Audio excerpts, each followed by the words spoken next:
C'est pour discuter d'une question cruciale concernant la rémunération des travailleurs congolais qui se sont réunis ce mardi autour de la première ministre, quelques ministres, les délégués des travailleurs et les membres de la Fédération des entreprises du Congo.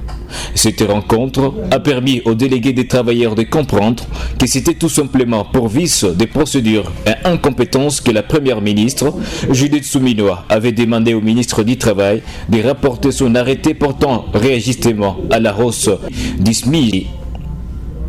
Cette démarche de la première ministre n'était pas une opposition à l'actualisation du taux journalier du SMIC, mais un impératif pour protéger leurs intérêts. Et nous nous sommes entendus, les employeurs et nous, tous sont d'accord que les 14 500 sont des acquis que personne ne remet en cause. Il faudra maintenant seulement, pour besoin des procédures, qu'on convoque un Conseil national du travail qui doit valider pour que cela soit conforme.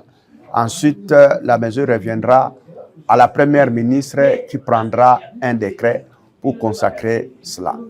Donc, c'est ça le compromis que nous avons trouvé. Le gouvernement Suminwa, qui dit placer les questions de l'emploi et du pouvoir d'achat en tête de ses priorités, s'engage à revaloriser le SMIC, actuellement fixé à 7 075 francs congolais, qui devrait passer à 14 500 francs congolais, soit le double alors qu'il n'a pas été ajusté depuis 6 ans.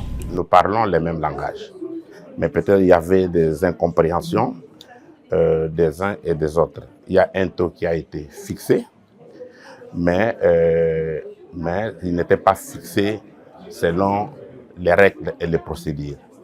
Donc, il n'y a personne qui est contre les montants ou les chiffres de 14 500 francs congolais. Mais néanmoins, comme on a parlé avec la première ministre, il y aura le CNT qui va être convoqué d'ici la semaine prochaine pour régulariser la procédure afin que le SMIC soit appliqué conformément aux règles ou aux textes locaux.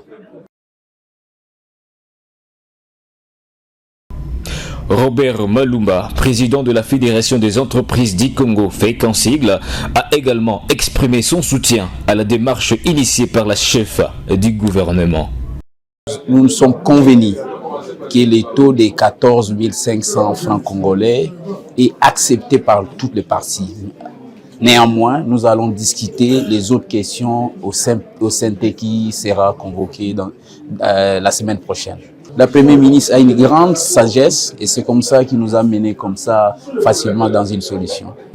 C'est avec un sentiment d'espoir que les travailleurs congolais attendent désormais les décisions à venir.